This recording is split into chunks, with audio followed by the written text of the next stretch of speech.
palabras de vida, sí, de luz y vida, son sostén y guía. Qué bellas son, bellas palabras de vida. Qué bellas son, bellas palabras de vida. Jesucristo a todos da bellas palabras de vida. Oye su dulce voz mortal, bellas palabras de vida. Bondadoso te salva y al cielo te llama. Qué bellas son, bellas palabras de vida. Qué bellas son, bellas palabras de vida. Grato el cántico sonará, bellas palabras de vida. Tus pecados perdonará, bellas palabras de vida. Solo Cristo redime, vida nueva te ofrece. Qué bellas son, bellas palabras de vida. Qué bellas son, bellas palabras de vida.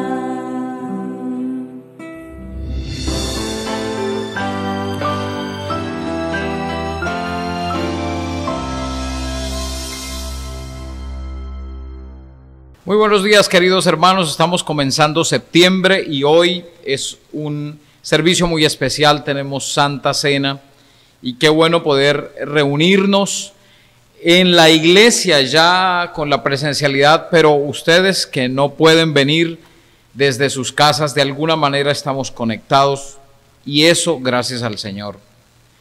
Hoy queremos comenzar una nueva serie. Ya terminamos la serie Preguntas en torno a Jesús del Evangelio de Marcos. Vamos a comenzar una serie que nos va a tomar, yo creo que el resto del año. Tiene que ver con la necesidad que tenemos como iglesia de retornar a las Escrituras. Una serie que hemos titulado Volvamos a la Palabra. ¿Por qué volvamos a la palabra? Cuando nos preguntamos qué es la Biblia, lo primero que se nos viene a la cabeza es decir, es la palabra de Dios. La Biblia es la palabra de Dios. Los niños han cantado ese coro, ¿no? La Biblia es la palabra de Dios. Pero se ha vuelto tan común para nosotros decir que la Biblia es la palabra de Dios, que ignoramos lo que eso significa. ¿Qué significa que la Biblia es la palabra de Dios? Significa, por una parte, que Dios habla.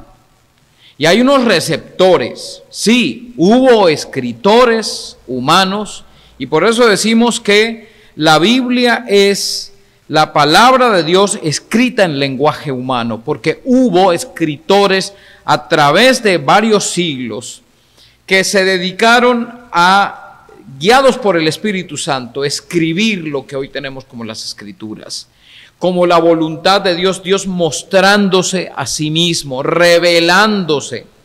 Podríamos llamar el volvamos a la palabra como ese pensar en Dios como el Dios revelado en su palabra, porque la palabra es la revelación del Señor. Desde Génesis hasta el Apocalipsis, el Señor habla. ¿Cómo comienza el Génesis? En el principio, el Señor habla y dijo Dios, hágase esto. El Señor, usando la palabra como herramienta creadora, su voluntad, Pero además, cuando termina de crear, se comunica con el ser humano. Adán y Eva reciben la voluntad del Señor como seres, como criaturas en comunicación con el Dios creador. Y de ahí en adelante, la humanidad, después de Adán y Eva, ustedes recordarán, con Set, que comienzan las personas a glorificar el nombre del Señor. Pero hay un contacto. Encontramos las historias de Enoc, las historias de Noé, las historias también de los patriarcas. Abraham. Cuando vemos la historia de Abraham, en Génesis el capítulo 12, versículo 1, y dijo Dios a Abraham. Así comienza la historia del pueblo de Dios en el Antiguo Testamento. El Señor acercándose, el Señor descendiendo, hablando, dialogando con el hombre, mostrándose a sí mismo como es, en toda su gloria, mostrándose al ser humano finito, débil, pecador. Y le dijo Dios a Abraham, sal de tu tierra y de tu parentela, así como le habló también a Isaac, a Jacob en diferentes formas y en diferentes episodios de su vida. Cuando encontramos al Señor en el Éxodo, Dios se manifiesta, se revela a sí mismo en los nombres de Dios, el Dios que sana. Se le conoce como el Rafa porque el Señor sanó, curó lo amargo, lo convirtió en dulce.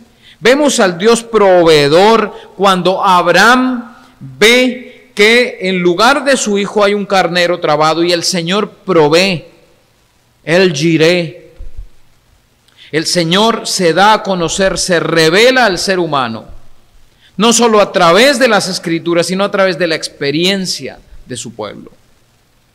Y cuando recordamos que la Biblia es la palabra de Dios, entonces tenemos que admitir que este texto es la voz del Señor que habla, que sigue hablando al ser humano. Hoy tenemos un mundo azotado por la ansiedad, por la depresión. Miles de textos se venden todos los días. Textos de motivación, superación de la ansiedad, superación de los traumas, superación de las depresiones, porque la gente cada vez está más deprimida, está más desconsolada a medida que el ser humano se aleja del Señor, le da la espalda al Señor. Todo el pecado y todo el fruto del pecado, de la pecaminosidad del hombre comienza a aflorar. Es por eso que hoy más que nunca es necesario que volvamos a la palabra.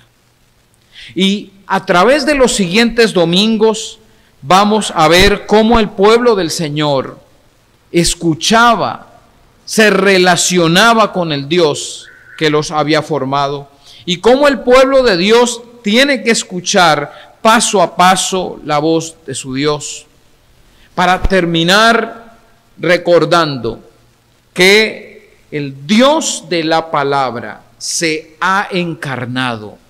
Hebreos el capítulo 1, el Señor habló en tiempos antiguos a través de los profetas y ahora se ha revelado a través de su Hijo. Entonces Jesús es la palabra encarnada.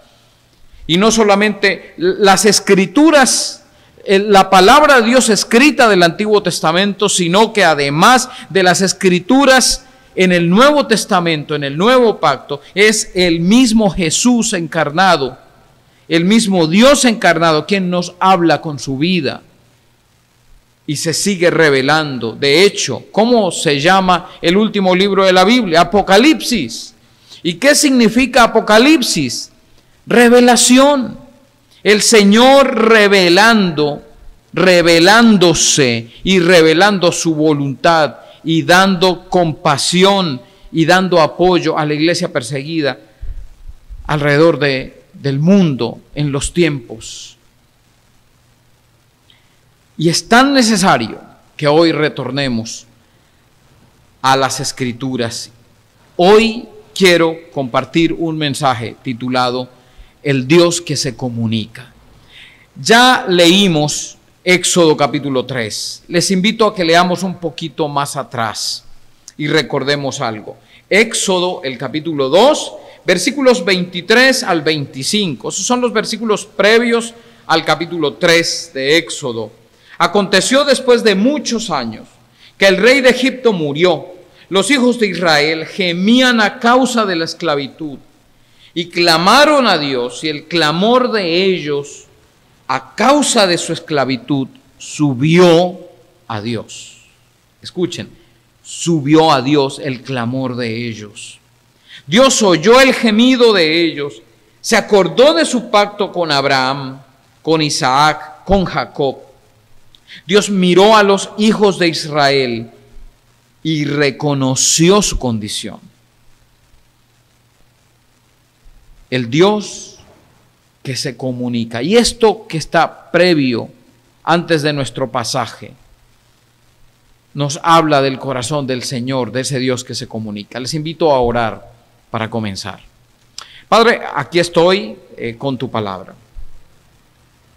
Mis hermanos en casa también, esperando que tú nos atiendas, nos escuches. Y lo que yo te clamo hoy, Señor, es que tú me dirijas de tal manera que no sean mis pensamientos los que pueda transmitir, sino tu santa palabra. Cómo entenderla, cómo recordarla de una manera organizada. Señor, háblanos. De hecho, tú siempre nos hablas. Recuérdanos la necesidad que tenemos de escuchar tu voz. Que hoy lo hagamos una vez más. Te lo pido en Jesucristo nuestro Señor. Amén.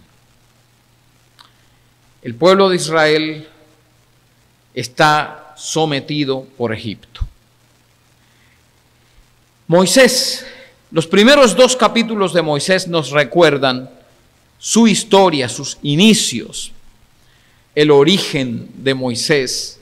En medio de una gran persecución en contra de los hebreos, Moisés es salvado milagrosamente. Ustedes recuerdan que la misma hija del faraón prohija a Moisés y le paga a su propia mamá, sin ella saberlo, para que se lo cuide mientras es destetado. Algunos afirman que hasta 4 años podría, a los 4 años podría destetarse a los niños. Incluso algunos afirman que a los 6. Sea como fuere, la mamá de Moisés no perdió el tiempo, sino que le comunicó a este niño lo que ella había escuchado. El Dios que Moisés se encontraría innumerables veces es un Dios que conoció en casa, del que comenzó a escuchar en casa. Posiblemente la madre de Moisés aprovechó esos momentos. ¿Y por qué digo que esos tiempos? Porque cuando Moisés ya tiene 40 años, eso dice la Biblia, él ve que un egipcio está maltratando a uno de sus hermanos hebreos. ¿Cómo sabía Moisés que él era de los hebreos? ¿Y cómo es que Moisés se comunica con Dios y reconoce, como vemos en el capítulo 3, quiénes son Abraham, Isaac y Jacob, los padres del pueblo de Israel? Muy posiblemente la mamá asumió su compromiso mientras tenía a su hijo en casa y le habló del Dios de sus padres, del Dios de los padres de la nación hebrea. Es por eso que cuando el Señor convoca a Moisés, Moisés sabe de quiénes se trata cuando Él les llama de Abraham, de Isaac y de Jacob. Recordamos un poco lo que dice el capítulo 3, los primeros versículos, porque el Dios que se comunica es un Dios sensible al dolor y a las necesidades de su pueblo. Versículo 1 en adelante del capítulo 3. Apacentando Moisés las ovejas de su suegro Jetro, sacerdote de Madián, guió a las ovejas más allá del desierto y llegó a Horeb, el monte de Dios. Entonces se le apareció el ángel del Señor en una llama de fuego, en medio de una zarza. Él observó y vio que la zarza ardía en el fuego, pero la zarza no se consumía. Entonces Moisés pensó, iré pues y contemplaré esta gran visión, porque la zarza no se consume. Cuando el Señor vio que él se acercaba para mirar, lo llamó desde en medio de la zarza diciéndole, Moisés, Moisés. Él respondió, heme aquí. Dios le dijo, no te acerques aquí, quita las sandalias de tus pies, porque el lugar donde tú estás, tierra santa es. Yo soy el Dios de tus padres, el Dios de Abraham, el Dios de Isaac y el Dios de Jacob. Entonces Moisés cubrió la cara porque tuvo miedo de mirar a Dios. Tenía un conocimiento de Dios. Y le dijo el Señor, ciertamente he visto la aflicción de mi pueblo que está en Egipto, y he oído su clamor a causa de sus opresores, pues he conocido sus sufrimientos. Yo he descendido para librarlos de la mano de los egipcios y para sacarlos de aquella tierra a una tierra buena y amplia, una tierra que fluye leche y miel, al lugar de los cananeos, heteos, amorreos, fereceos, heveos y jebuseos. Y ahora he aquí que el clamor de los hijos de Israel ha llegado hasta mí. También he visto la opresión con que los oprimen los egipcios. Pero ahora ve, pues yo te envío al faraón para que saques de Egipto a mi pueblo, a los hijos de Israel. Y vemos a un Dios que, por un lado, desciende. Si nosotros vemos las culturas del Medio Oriente antiguo, nos encontraremos al ser humano tratando de acercarse a Dios, haciéndole sacrificios, haciendo todo tipo de cosas para buscar la aprobación de Dios, de su Dios, para que su Dios o sus dioses les enviaran la lluvia a tiempo y pudieran tener buenas cosechas, les diera fruto en el vientre de sus esposas, en el vientre de sus vacas, y pudieran ser fructíferos. Es el hombre buscando a los dioses para que ellos puedan enviar una bendición. Aquí estamos viendo a un Dios completamente distinto a los dioses que no existen, pero a la imaginería de los dioses del alrededor, diferentes al único Dios al que le habla Moisés. Y es un Dios que se acerca. Él dice en el capítulo 2, versículos 22 al 24, que el clamor del pueblo subió. El Dios que está en lo alto, el Altísimo, ese que ha creado todo, ha descendido también para comunicarse con el ser humano. No es un Dios lejano, es un Dios cercano. El Dios que se comunica es un Dios tan cercano que es sensible al dolor de su pueblo. Versículos 23 al 25 del capítulo 2 y versículos 7 hasta el 9 del capítulo 3. Se repite. Es el Dios que escucha el clamor del pueblo. Ahora, ¿el pueblo será que le estaba hablando al Dios de sus padres Abraham, Isaac y Jacob? No lo sabemos, pero permítanme sugerirles que no. Porque hay una oración muy común en la Biblia, y es una oración que no nos gusta hacer. Es una oración llamada llanto. ¿Recuerdan ustedes en Génesis, Agar con su hijo, muriéndose de sed, y ella dejó al muchacho para no verlo morir? Y el muchacho lloró. Y el Señor dijo, yo he oído la voz del muchacho. Es un Dios tan sensible que Él escucha el clamor en medio de las lágrimas. Él escucha la voz del ser humano incluso cuando el ser humano no lo llama. Es un Dios que se conmueve por el dolor de sus hijos, de su pueblo. Es esto mismo lo que hoy podemos descubrir en medio de nuestro dolor. Porque hay momentos en los que no queremos ni orar. Estamos tan desilusionados de lo que hemos vivido. Estamos tan golpeados por el dolor de la ausencia de nuestros seres queridos que ya no están.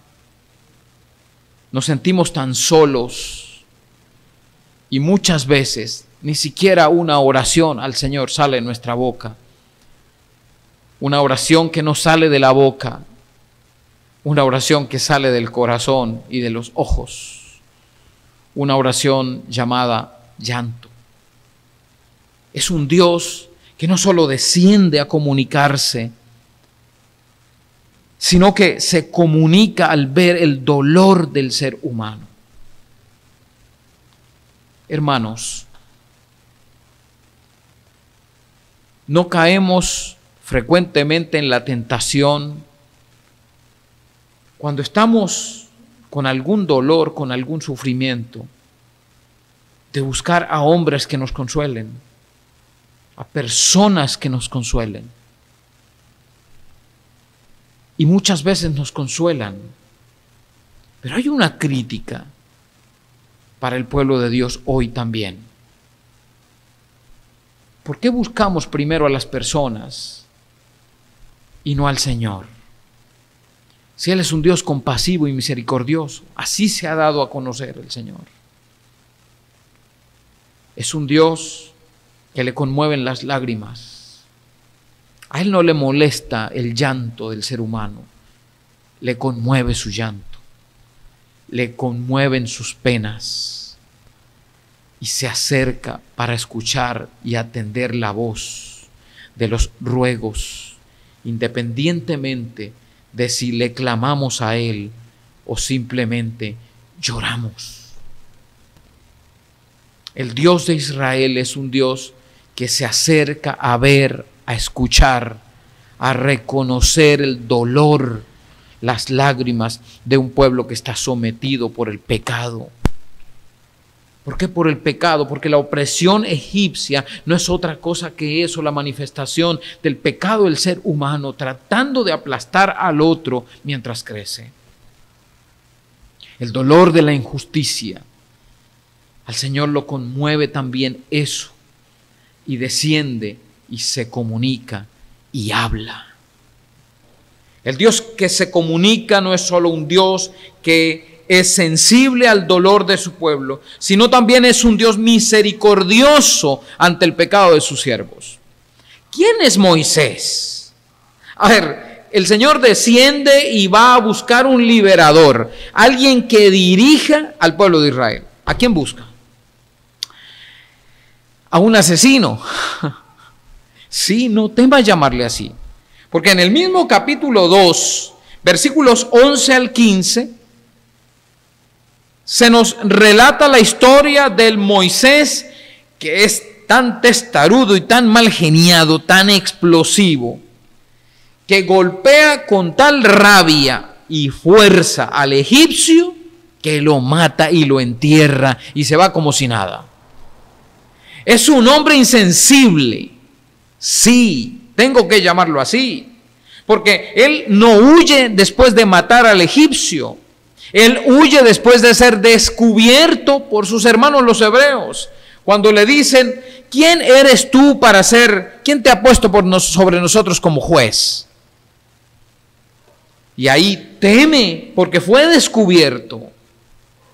Él había sepultado la evidencia del asesinato. Pero cuando es manifestado su pecado, entonces huye. Es a este hombre que va y comienza a discutir con unos pastores, los que están tratando de sacar de allí a las hijas de Madián, del pozo, versículos 16 al 22.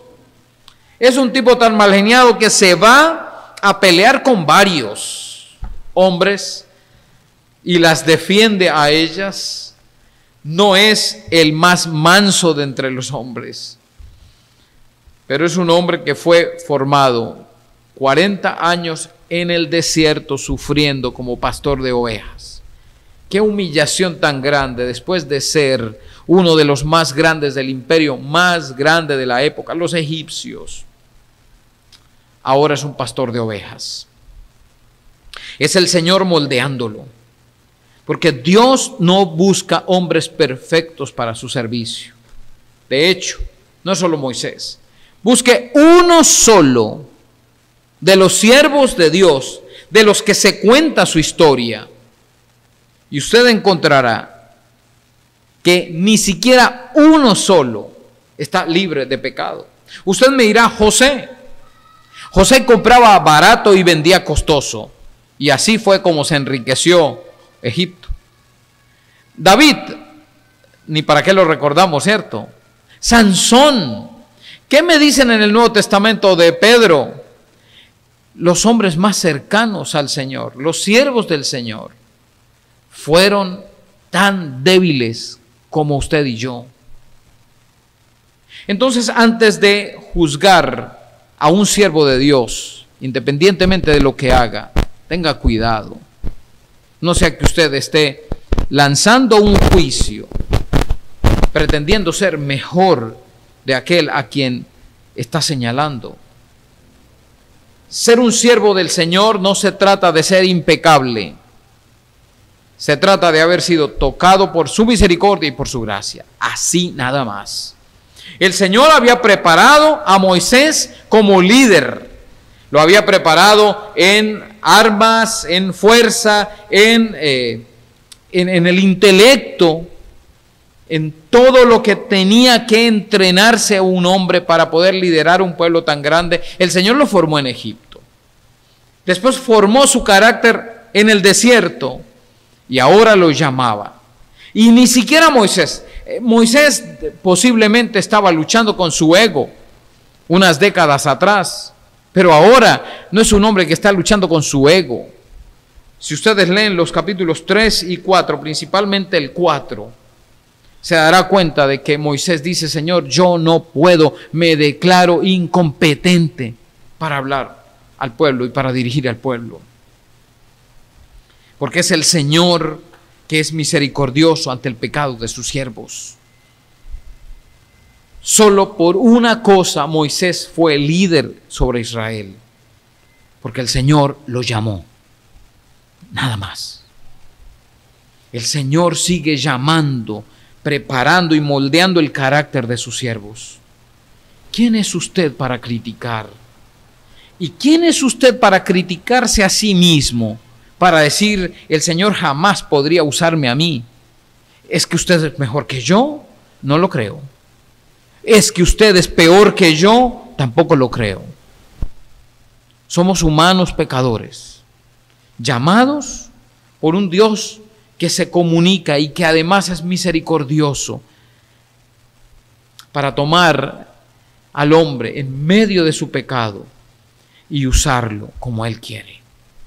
El Señor no usa a un hombre impecable, Él usa hombres pecaminosos y los usa ¿de qué manera? Es para que el hombre no se exalte a sí mismo, sino que siempre permanezca con su mirada puesta en el Señor. Tercero, no solo es un Dios sensible al dolor del pueblo y misericordioso ante el pecado de sus siervos, es un Dios cercano para su pueblo. ¿Por qué un Dios cercano? ¿Qué tal si seguimos leyendo Éxodo capítulo 3? Entonces, versículo 11 en adelante. Entonces Moisés dijo a Dios, ¿quién soy yo para ir al faraón y sacar de Egipto a los hijos de Israel? Él respondió, ciertamente yo estaré contigo. Esto te servirá como señal que yo te he enviado cuando hayas sacado de Egipto el pueblo. Cuando hayas sacado de Egipto al pueblo, servirán a Dios en este monte. Moisés dijo a Dios, supongamos que yo voy a los hijos de Israel y les digo, el Dios de sus padres que me ha enviado a ustedes, El Dios de sus padres me ha enviado a ustedes. Si ellos me preguntan, ¿cuál es su nombre?, ¿qué les responderé? Dios dijo a Moisés, yo soy el que soy. Y añadió, así dirás a los hijos de Israel, yo soy, me ha enviado a ustedes. Dios dijo además a Moisés, así dirás a los hijos de Israel, el Señor, el Dios de sus padres, el Dios de Abraham, de Isaac, el Dios de Jacob, me ha enviado a ustedes. Este es mi nombre para siempre. Este será el nombre con que seré recordado de generación en generación. Es el Dios que quiere tener una relación cercana con el pueblo. No es el Dios que permanece en lo inalcanzable. Es un Dios que desciende una y otra vez y se hace visible, se revela para ser encontrado, para ser hallado. Cuando el ser humano halla a Dios, es porque ha sido encontrado por el Señor. Es un Dios tan cercano, que no solo es el Dios de nuestros padres, sino es nuestro Dios. No es solo el Dios de nuestros antepasados, es nuestro Dios que se ha acercado y hoy nos habla a través de su palabra. Tan solo el ejercicio de leer las Escrituras, tan solo el ejercicio de pasar sus páginas con entendimiento, es bueno para mitigar la ansiedad. Leer la palabra es terapéutico. Incluso muchos que no han creído al Señor, que no se han acercado con la fe al Señor, han sido consolados, guiados, abrazados por la palabra del Padre Celestial. ¿Cuánto más si nos acercamos sabiendo que es Él quien habla allí? El Dios que se hace tan cercano, que descendió, se hizo visible a través de una zarza, que habló con Moisés, que lo capacitó, que fue sensible al pueblo, al cual el pueblo adoró. Es el Dios que encontramos aquí. La Biblia no es el libro para leer cada 8 días en este lugar. La Biblia es el alimento para ser consumido a diario, varias veces al día. No podemos continuar solos, porque encontramos también aquí a un Israel sometido, sumido en medio de la depresión, porque Dios no estaba en sus mentes ni en sus corazones. Dios estaba a lo lejos hasta que ellos gimen, porque no soportan más una vida alejada de Dios. Ellos tendrán que darse cuenta a continuación de que conocerán a Dios de cerca. Conocerán al Dios sanador, al Dios guiador, al Dios celoso, al Dios que provee, al Dios que es su bandera, al Dios que los pastorea. Lo van a conocer en el desierto. Y cuando lo conocen, ven sus maravillas, ven su poder, su respaldo y su abrazo. Querido hermano, querida hermana, ¿qué tan significativa es la palabra de Dios en su vida, día a día? ¿Cuánto tiempo la lee? ¿Cuánto tiempo al día está escuchando al Señor? ¿Cómo puede vivir sin la palabra del Señor? Si es que vive sin ella. Y si usted la lee y si usted se acerca a ella y se alimenta, usted me podrá decir y enseñar cuán cercano se ha hecho Dios para usted en medio de cualquier circunstancia. Es un desafío a partir de hoy que podamos buscar la palabra, no solamente aquí en este lugar, sino en nuestras casas, y podamos tener un encuentro en la palabra con el Señor. El Dios que se ha hecho cercano, que escucha nuestro dolor, que es misericordioso con nuestro pecado, con nosotros como pecadores, y que es tan cercano que lo podemos llamar Padre.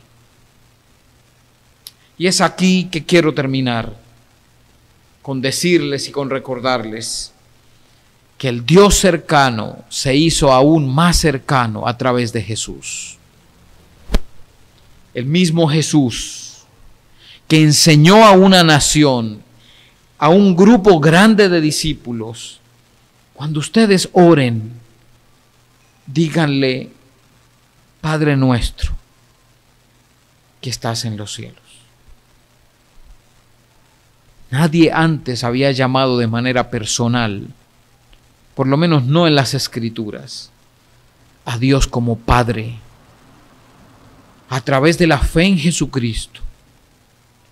No solo es su Padre, sino que usted puede buscar a su Padre Celestial cada vez que desee, para pedirle, o para adorarle, o para sentirse cerca de Él, necesitando un abrazo suyo. Padre Celestial, te doy gracias por tu preciosa palabra. Gracias, Señor, porque eres tan fiel, que te has dado a conocer al ser humano alejado, desorientado, distraído, absorto de pecado. Gracias, Señor, porque ese Dios cercano se ha hecho más cercano a través de tu Hijo Jesús. Gracias porque eres un Dios tan cercano que decidiste enviar a tu Hijo, humanarte. Y no solo Jesús quien nos dio a conocer a ti como padres, sino que también nos dijo que estaría con nosotros todos los días hasta el fin del mundo.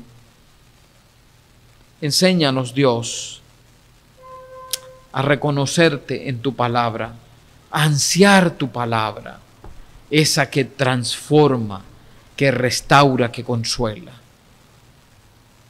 Y que Cristo Jesús sea nuestro Señor, nuestra guía, nuestro Salvador. Te lo pido en Jesucristo. Amén.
Santos seréis porque santos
Cristo nuestra ofrenda es expiación consumada,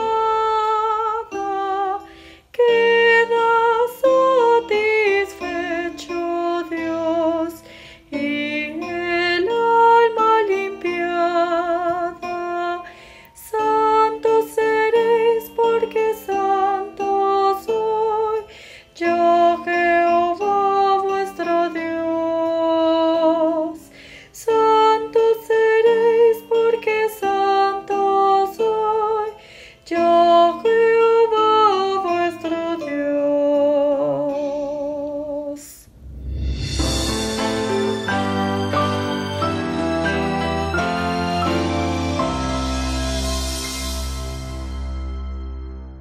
Los noticieros nos siguen conmoviendo al relatar los estragos que viene dejando el huracán Ida. Este desastre natural se califica como la peor tormenta en más de 150 años. Hasta un caimán alcanzó los titulares cuando aprovechó las crecidas aguas para llegar a un patio donde desmembró y tragó a un hombre ante los ojos atónitos de su esposa. Una persona que sobrevivió el huracán Katrina del año 2005, en el cual fallecieron casi 2.000 personas, afirmó que pareciera ahora en comparación como algo leve. Millones de personas quedaron sin luz ante fuertes vientos y recia lluvia.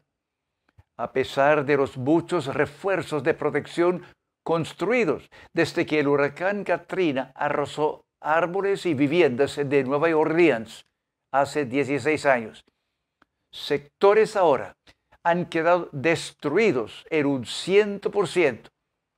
Damos gracias a Dios por las organizaciones de socorro como UNICEF, Samaritan's Purse, que en cuestión de horas habían comenzado a dar ayudas a centenares de miles, no solo con albergue, comida, sino con orientación psicológica y, lo más importante, espiritual. Los muertos se entierran en bóvedas y panteones sobre la superficie porque buena parte de aquella ciudad se encuentra debajo del nivel del mar, aun cuando no hay huracanes. En uno de los cementerios de Nueva Orleans hay una escultura de una madre y su hija, ellas abrazadas, fallecidas años atrás durante otro huracán. La placa de bronce informa que las dos mujeres fueron herederas de grandes fortunas. Ya que los testamentos de las dos eran diferentes, la distribución de tan importante sucesión dependía de cuál de las dos falleció primero, madre o hija. Después de una larga y acalorada discusión entre los varios abogados, el magistrado declaró que la última en fallecer fue la hija. Al preguntar cómo había llegado a tal decisión, siendo que no hubo testigos, el juez afirmó que la madre hubiera hecho lo imposible para que su hija sobreviviera. Fue así que se repartió la herencia según el testamento de la hija. Ese amor de una madre que quiso proteger la vida de su hija durante un huracán es una muy pequeña ilustración del amor divino a proveer salvación eterna para nosotros. El apóstol Pedro escribió: el Señor es así para con nosotros, no queriendo que ninguno se pierda, sino que todos sean salvos. El coro del himno 287 comienza con las palabras: oh excelsa gracia del amor, que Dios perdona al pecador.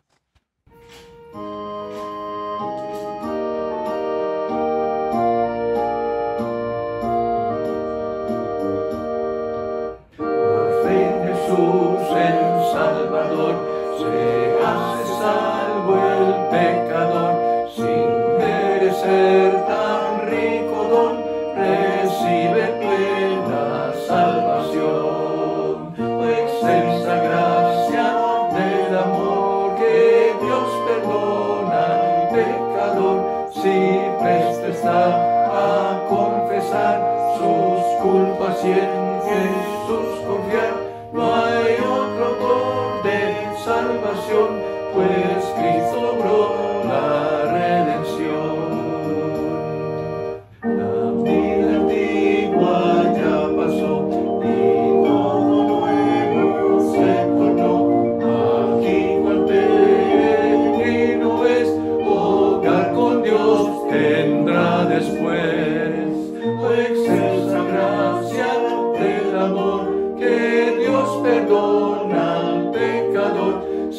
y presto está a confesar sus culpas y en Jesús confiar. No hay otro autor de salvación, pues Cristo obró la redención. Oremos. Pedimos perdón, Señor, porque muchas veces no hemos agradecido, no hemos apreciado la magnitud de tu amor que llevó a tu sacrificio en la cruz por nosotros. Tú has dado a tu iglesia, así como la mesa de comunión, gran honor y suma importancia. Ante ti reconocemos que a veces hemos participado de tu cena sin la debida reverencia. Sufrimos las consecuencias. A veces llegamos a ser fríos, indiferentes. Límpianos con tu sangre y permite que tu amor fluya de nuevo por nuestras mentes y nuestras vidas. Cada vez que comamos del pan y bebamos de la copa, a la vez estamos anunciando el gran mensaje de salvación, que Cristo murió por nosotros. Dijo el apóstol Pablo: la ordenanza de la cena que les he enseñado, la recibí directamente de Jesucristo. Aquella noche en que más tarde nuestro Señor fue entregado en manos de sus enemigos, Él tomó el pan y después de dar gracias a su Padre, lo repartió.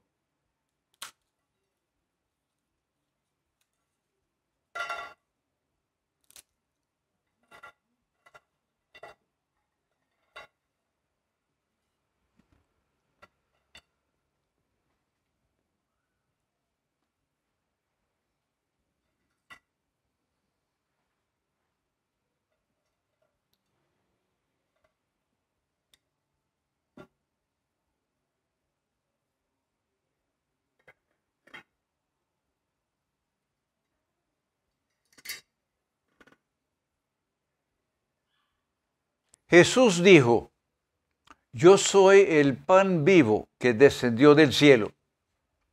Si alguno comiere de este pan, vivirá para siempre. Invito a que comamos este pan en memoria de Él.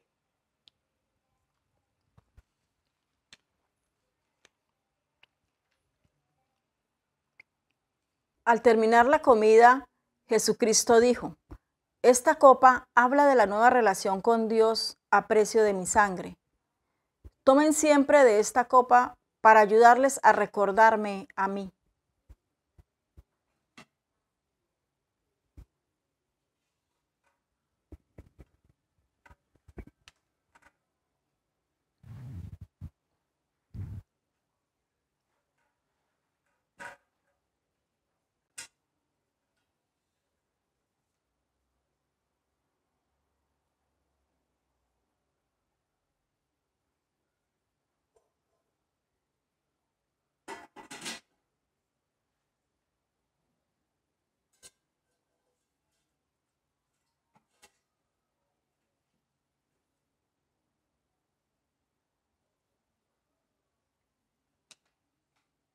La sangre de Cristo limpia al creyente de todo pecado.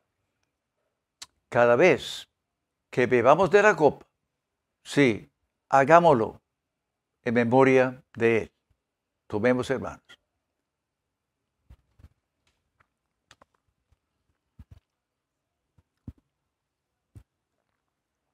Padre nuestro, al participar del pan y de la copa en esta mañana, recordamos tu amor manifestado a través de Jesucristo, por cuyo sacrificio en cruenta cruz hemos recibido redención y perdón del pecado. Pedimos que nos concedas la gracia de no ofenderte. Ayúdanos a vivir dignos de ser llamados hijos de Dios, al haberte obedecido participando en esta cena de comunión, como familias en nuestros hogares, en varias ciudades, diferentes países. Nos sentimos uno contigo y con tu iglesia. Que esta unidad que tenemos en ti sea ejemplo y bendición para el mundo sufriente y dividido a nuestro alrededor. Ahora y hasta que tu Hijo venga por nosotros. Lo pedimos en el nombre de Jesús, con acción de gracias. Amén.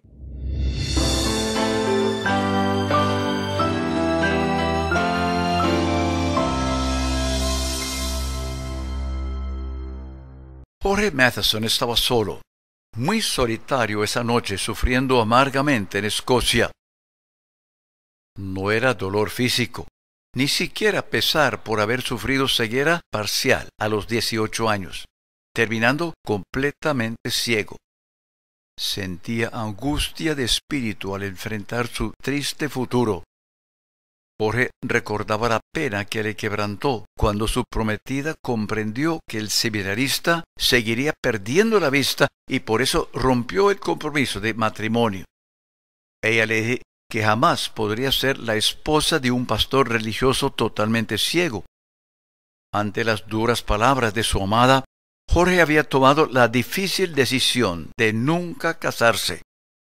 Afortunadamente, cuando perdió la esperanza de formar un hogar, recibió consuelo, solidaridad de su hermana mayor, quien aprendió griego, latín, hebreo, para poder ayudarle a terminar sus estudios teológicos. Siempre sirvió como su mano derecha, dispuesta a facilitar sus responsabilidades pastorales.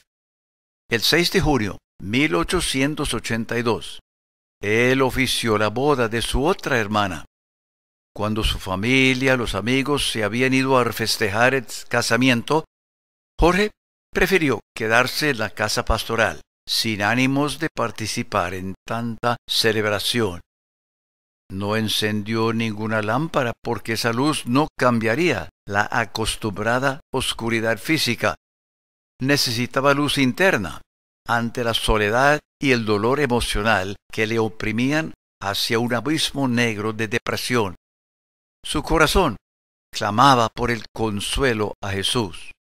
Más tarde, él recordó: la crisis me afectó con una gran fuerza que solo yo conocía. Fue algo que me causó el desaliento más severo. Sin embargo, un nuevo himno resultó de aquel sufrimiento. Fue el trabajo más intenso que hice en la vida. Decía: estoy seguro que las 4 estrofas se completaron en 5 minutos y nunca cambié lo escrito con algún retoque o corrección. Sin duda, en esa crisis Jorge había repasado mentalmente frases como las siguientes, de salmos conocidos. En cuanto a mí, casi se deslizaron mis pies. Tuve envidia cuando me puse a pensar en esto, entenderlo me resultó muy difícil. Yo tenía el alma llena de amargura, sentía mi corazón apretado. No obstante, tú me has tomado de la mano derecha, me has guiado para seguir tu consejo, y al final me recibirás en gloria. Mientras tristemente gemía, las santas escrituras consolaron su espíritu, y de repente otras palabras brotaron de su corazón. Sí, un mensaje de consuelo, de aliento. Más tarde recordó: tuve la sensación de que alguna voz, que no fuese la mía, me las hubiera dictado. Busqué papel, escribí: oh amor, que no me dejarás, descansa mi alma siempre en ti. Oh gozo, que al venir a mí, quitaste todo mi dolor. Tras la tormenta el arco vi, y ya el mañana, yo lo sé, sin lágrimas será. Estos versos, fruto de profunda angustia, llegaron a ser uno de los grandes himnos de la Iglesia. Las 4 estrofas comienzan con una palabra clave: amor, luz, gozo y cruz, que no solo describen aspectos de nuestra relación con el Señor, sino también son intrínsecas al nombre de Cristo como nuestro Salvador. El amor es un refugio para el alma cansada de tan profundo como el océano. La segunda estrofa se centra en la luz, luz que ilumina el camino del peregrino, cuya débil antorcha es reemplazada por el bello resplandor de Cristo, la luz del mundo. La tercera estrofa se trata del gozo que viene del Señor y logra quitar el dolor. El arco recuerda esa promesa de esperanza después del diluvio, anunciando que la mañana sin lágrimas será. La cruz es el tema de la estrofa final. La vida sin Cristo es orgullo, gloria pasajera, vanidad. Jesús derramó su sangre en la cruz, y en Él tenemos nueva vida con perspectiva eterna. Los talentos, el servicio abnegado del pastor Matheson fueron de bendición para miles durante varias décadas. Después de su último pastorado de tiempo completo en Edimburgo, siguió predicando en diferentes iglesias de Escocia, Inglaterra. Por ejemplo, si tenía que ausentarse el aclamado pastor Alejandro White, acostumbraba a entregar su púlpito al ciego Matheson, diciendo que su congregación estaba más que conforme con sus sermones. Con frecuencia, la reina Victoria lo invitaba a predicar en Londres. Fue ella quien hizo publicar y difundir ampliamente su sermón sobre el patriarca Job. Jorge recibió varios doctorados, otros honores. En 1902 publicó Hombres representativos de la Biblia, obra de 3 tomos que fue muy bien recibida. Predicó por última vez el 14 de febrero de 1904 en su iglesia de 2.000 miembros que había pastoreado durante 18 años. Estaba enfermo. Le costó mucho esfuerzo pararse delante de la congregación. Sin embargo, en casa su pluma seguía tan productiva como siempre, dejándonos tesoros como sus hermosos pensamientos en cuanto al canto, la himnología. Uno de sus ensayos dice: la Biblia nos habla acerca del futuro, por ejemplo, cómo será la música ante el trono de Dios. El apóstol Juan se dio cuenta que en el cielo habrá himnos que sólo podremos cantar los que hemos sido redimidos por la sangre del Cordero. Sin duda serán cánticos de triunfo, himnos de victoria que alabarán a Jesucristo, quien nos liberó del mal, rescatándonos de las cadenas del pecado.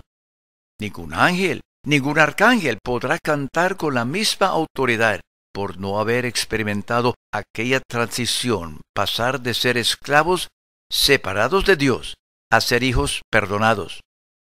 Habrá notas, acordes en la bella partitura sobrenatural que los ángeles alcanzarán a entonar, pero habrá otras maravillosas melodías con letra profunda que sólo pecadores perdonados y hechos hijos de Dios, podremos cantar.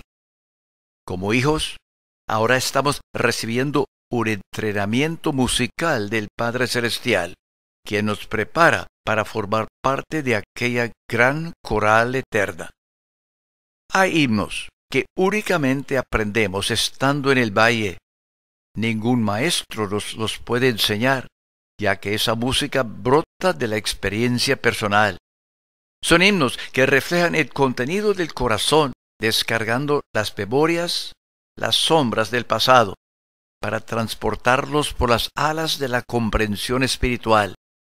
Nuestro Padre está entrenándonos para cantar aquellas alabanzas puras.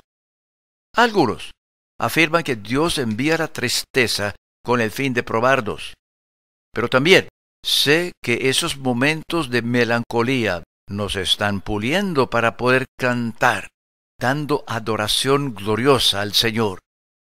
Es en la noche que nos está enseñando un cántico de esperanza. Al cruzar el valle nos está afinando la voz de victoria. Pasando por la neblina espesa, se enriquecen los acordes, mientras que la lluvia endulza nuestra melodía.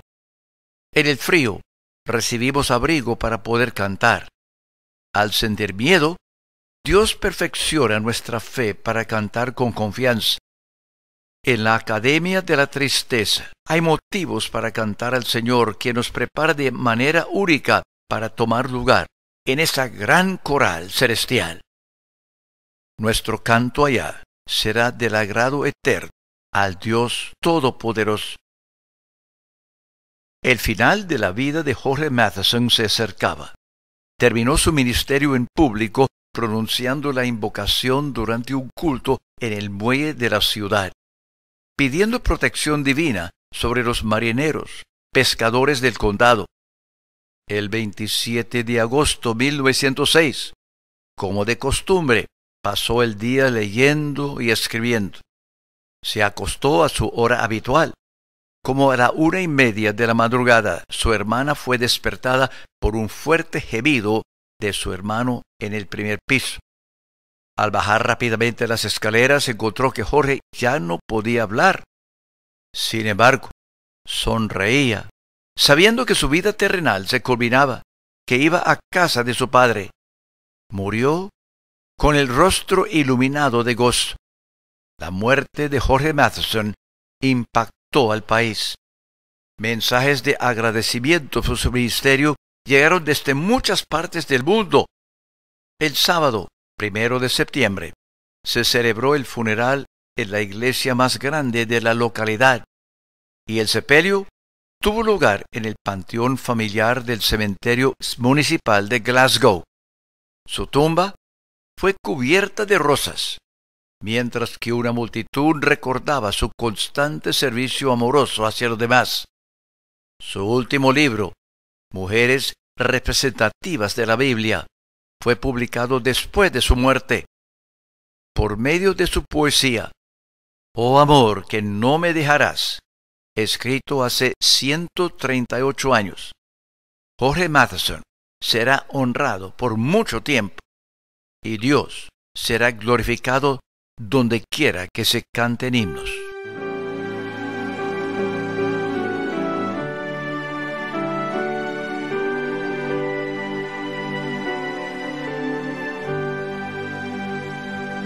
Amor que no me dejarás, descansa mi alma siempre en ti, es tuya y tú la guardarás, y en tu regazo acogedor la paz encontrarás.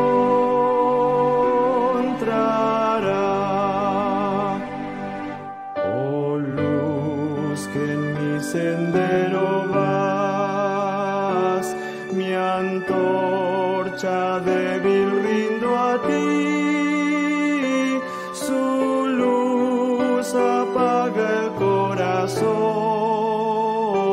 seguro de encontrar en ti más bello resplandor.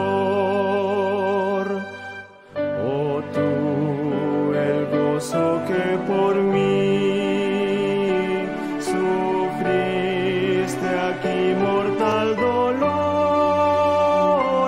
tras la tormenta el arco vi, y la mañana yo lo sé, sin lágrimas será. Cruz que miro sin cesar, mi orgullo, gloria y vanidad, al polvo dejo por hallar la vida que en su sangre dio Jesús mi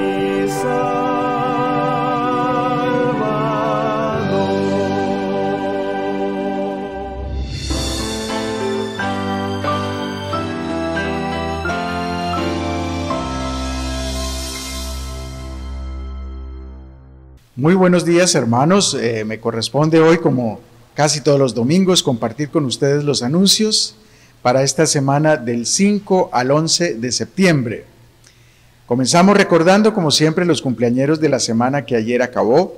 Fueron ellos: Alain Charlotte Duberly, Ramiro Jaimes, Rosa García de Uribe, Rubén Ojeda, Nelly Duque, Malena Huxley, Fernando Quiñones, Víctor Santiago Cuadros y María Carolina Bueno Ríos. Felicitaciones a todos ellos. Recordamos a los esposos Timoteo y Lynn Anderson, quienes el pasado 1 de septiembre cumplieron un año más de aniversario de bodas. Felicitaciones. Los cumpleañeros de esta semana son las niñas, gemelitas ellas, Dana y Sara Becerra Posada, cumplen el 6 de septiembre junto con la hermana Priscila Pérez. Un abrazo para ellas tres. Paula Andrea Farfán cumple el 7, el 8 el pastor Álvaro Farías. El día 11 estarán cumpliendo Estelita García y Samuel Fernando Jaimes. Felicitaciones a todos ellos. Estamos muy contentos por el grado de Comercio Internacional recibido por Mónica Ortega. Felicitaciones para Mónica. Y la iglesia en general, nosotros como familia estamos muy contentos recibiendo a las hermanas María Guillén y Victoria Pastrana. Ellas nos visitan de Venezuela, de Iglesias Obice, van a estar unos días con nosotros. Bienvenidas y vamos a estar muy contentos alabando al Señor con ustedes. Hermanos, sin más, creo que estos eran los anuncios para esta semana. Un abrazo y espero nuevamente verles pronto. Adiós.